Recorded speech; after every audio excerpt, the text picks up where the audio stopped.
हम पॉलिटिक्स से नहीं आए। ऐसे ही सारे हमारे एमएलए हैं, हमारे मंत्री हैं जो बहुत आम जनता के उससे आए हैं। हम शिक्षा के महत्व को समझते हैं कि अगर एक परिवार के बच्चे को शिक्षा मिल जाए, उस परिवार की तो वो तो गंगा नहाया हो जाता है, वो परिवार उसका तो फिर बेड़ा पार हो जाता है, उसकी गरीबी भी दूर हो जाती है, उसकी कई समस्याएं दूर हो जाती है।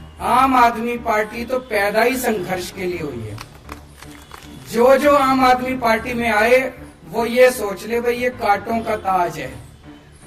हम पैदा ही, हमारा पूरा जीवन ही संघर्ष है, संघर्ष में ही जीना है अपने को। जैसे बाबा साहब अम्बेडकर का पूरा जीवन ही संघर्ष था, हमें भी संघर्ष में ही जीना है। आज आपके 3-4 नेता जेल के अंदर हैं। आज अगर वो झुक जाएं, अगर वो इनकी बात मान लें, अगर वो आज बीजेपी में चले जाएं, 2 दिन के अंदर बाहर आ जाएंगे। मनीष सिसोदिया को देखो, उनकी वाइफ कितनी बीमार है, कितनी ज्यादा बीमार है। मेरी माता जी, मेरे दादाजी, मेरे दादाजी, मेरे नाना जी, मेरी नानी, मेरे मामे, दूर दूर तक मेरी पूरी रिश्तेदारी में कोई पॉलिटिक्स में नहीं है। हम पॉलिटिक्स से नहीं आए।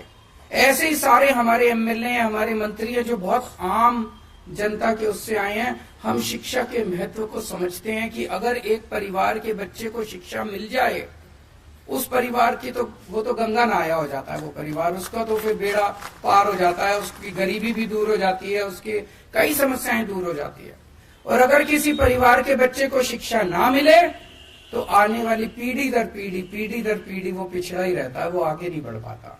तो शिक्षा सबसे जरूरी है, ऐसा हम लोगों को वो है। तो सबसे ज्यादा हम लोगों ने शिक्षा पे जोर दिया। और जितना मैं सोचना, मुझे लगता है कि जानबूझ के इस देश के अंदर 75 साल जानबूझ के लोगों को अशिक्षित रखा गया। अगर 5 साल के अंदर, 7 साल के अंदर आम आदमी पार्टी की दिल्ली सरकार दिल्ली के 2 करोड़ लोगों के बच्चों को अच्छी शिक्षा दे सकती है, तो 75 साल में क्या हमारे देश के लोगों को, 140 करोड़ लोगों को अच्छी शिक्षा नहीं दी जा सकती थी? दी जा सकती थी। जानबूझ के अनपढ़ रखा गया, जानबूझ के अशिक्षित रखा गया। 2 मंत्र थे बाबा साहब की जिंदगी के, संघर्ष और सेवा, और हमारे ऊपर ये दोनों लागू होते हैं। जब अपनी 70 में से 67 सीट आई थी तो मैंने सोचा था चलो अब संघर्ष पूरा हुआ, अब सेवा करेंगे। लेकिन इन्होंने जो तंग करा हम लोगों को, काम नहीं करने दिया, इतने अड़चन अड़ाई, इतने एक के बाद एक कानून लेके आ रहे हैं, ये भी पावर हमारी, ये भी पावर हमारी। केजरीवाल की कोई पावर नहीं है कि बिना पावर के भी हमने इतना काम कर दिया। तो तब मेरे को अब लगने लगा कि आम आदमी पार्टी तो पैदा ही संघर्ष के लिए हुई है। जो जो आम आदमी पार्टी में आए वो ये सोच ले भाई ये कांटों का ताज है। हम पैदा ही, हमारा पूरा जीवन ही संघर्ष है, संघर्ष में ही जीना है अपने को। जैसे बाबा साहब अम्बेडकर का पूरा जीवन ही संघर्ष था, हमें भी संघर्ष में ही जीना है। आज भी ये मतलब कभी ये काम रोकेंगे, कभी वो काम रोकेंगे, अफसर तुमको रिपोर्ट नहीं करेंगे, ये नहीं करेंगे, वो नहीं, काम नहीं करने देना इन लोगों को। और हमने भी ठान लिया काम तो करके रहेंगे हम लोग। जब हम सड़क पे थे तभी काम करवा लेते थे इन लोगों से, अब तो हम अंदर आ गए, कुछ ना कुछ रास्ते निकल ही जाएंगे। तो एक तो संघर्ष से घबराना नहीं है। संघर्ष हमारे जीवन का सबसे बड़ा, आज आपके 3-4 नेता जेल के अंदर हैं। आज अगर वो झुक जाएं, अगर वो इनकी बात मान लें, अगर वो आज बीजेपी में चले जाएं, 2 दिन के अंदर बाहर आ जाएंगे। मनीष सिसोदिया को देखो, उनकी वाइफ कितनी बीमार है, कितनी ज्यादा बीमार है। उनका बेटा कनाडा में है, उनके घर में उनका ख्याल रखने वाला कोई नहीं है, लेकिन फिर भी 10 महीने हो गए जेल में उनको। आज अगर मनीष सिसोदिया बीजेपी के साथ हाथ मिला लें, अपना अच्छी जिंदगी जिएंगे, लेकिन नहीं। बाबा साहब अम्बेडकर के और भगत सिंह के चेले हैं, मर जाएंगे, कट जाएंगे, लेकिन झुकेंगे नहीं। देश के लिए लड़ने के लिए आए हैं, देश के लिए अपने असूलों से कभी समझौता नहीं होगा। बाबा साहब अम्बेडकर की भी जिंदगी आप पढ़ो, कितने ऐसे मौके आए जब उनको कहा गया समझौता कर लो, इस चीज पे समझौता कर लो, उस चीज पे है ना, कि कितने सारे ऐसे मौके आए, कभी समझौता नहीं किया उन्होंने किसी चीज पे समझौता। हमें भी समझौता नहीं करना, देश के साथ समझौता नहीं होगा, मुल्क के साथ समझौता नहीं होगा, जनता के लिए दूसरी चीज सेवा। भगवान, हमने पिछले जन्म में कुछ अच्छे काम करे होंगे, जो हम जैसे आम लोग, छोटे छोटे परिवारों से आए हुए लोग, छोटे छोटे बैकग्राउंड से आए हुए लोग, मध्यम परिवार के इतने सारे हम एमएलए, हम सारे लोग, हमको ऊपर वाले ने कितना बड़ा मौका दे दिया। कोई एमएलए बन गया, कोई मंत्री बन गया, कोई मुख्यमंत्री बन गया। इसको हमें एक अवसर के रूप में देखना है कि ऊपर वाले ने अवसर दिया है। ऊपर वाला हर एक किसी को ऊपर वाला पैसे दे देता है, किसी को ऊपर वाला सत्ता दे देता है, किसी को ऊपर वाला कुछ दे देता है। लेकिन अगर उसको घमंड हो जाए, अहंकार हो जाए कि ये मेरे को तो मेरी वजह से मिला और मैं पता नहीं कितना हूं, बस खत्म है वो आदमी। हमें ये सोचना है कि ये भगवान ने हमें दूसरों की सेवा करने के लिए सत्ता दी है, भोगने के लिए सत्ता नहीं दी। तो इस सत्ता को हमें सेवा के लिए इस्तेमाल करना। जितनी भी बहुत अड़चने हैं, मेरे पास कई एमएलए आते हैं, जी ये काम नहीं हो रहा, वो काम नहीं हो रहा, बहुत अड़चने आएंगी, सारे कोशिश करेंगे।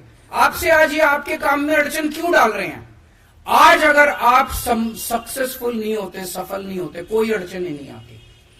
आज अगर आप स्कूलों का काम नहीं करते, अस्पतालों का काम नहीं करते, महिलाओं का सफर फ्री नहीं करते, बिजली फ्री नहीं करते, पानी फ्री नहीं करते, तीर्थ यात्रा फ्री नहीं करते, कोई अड़चन डालने वाला नहीं था।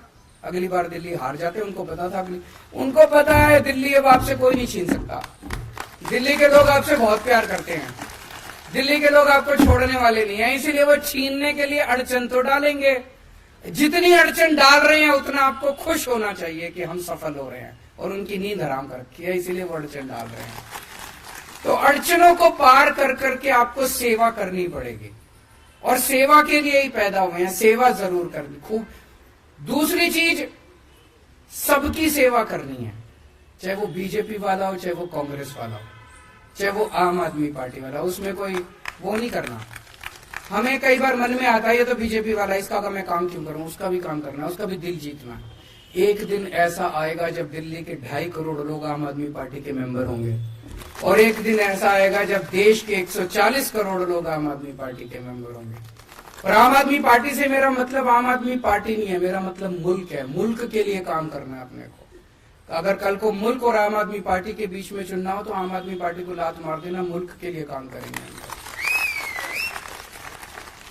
तो अपने को, मैंने कोरोना के टाइम में ये बहुत अच्छा एग्जाम्पल देखा था। कोरोना के टाइम में मैं देखता था कि तीनों पार्टियों के लोग मिल गए थे, आपस में ऑक्सीजन की जरूरत है, ये कांग्रेस वाला उसको फोन कर रहा है, वो उसको फोन कर रहा है, हाँ भी है, ऑक्सीजन का सिलेंडर है। दिलीप बताया करता था, दिलीप पांडे अपना कोऑर्डिनेट करता था सारा, और इतनी अच्छे तरीके से तीनों पार्टियों ने मिलकर काम किया था।